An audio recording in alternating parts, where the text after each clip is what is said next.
Yun o. Sige pre, salamat pre.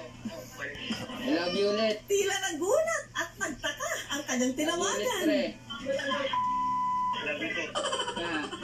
Pero ang talagang aantig sa inyong mga puso, itong pagtawag ni Gilbert sa kanyang ina. Kakamustahin ko po anong nilagay sa amin, kung tuloy-tuloy yung maintenance niya kasi may sakit po. Napag-alaman namin, matagal na palang hindi nagkikita ang dalawa. Bilang nag-iisang lalaki sa pamilya, nagtatrabaho siya sa palengke para itulong sa kanyang nanay. Ma, kamusta na po kayo? I love you, ma. Ikaw medyo, mabuti naman. Saan ka ba ngayon? Dito ako sa Quezon City, nagtatrabaho.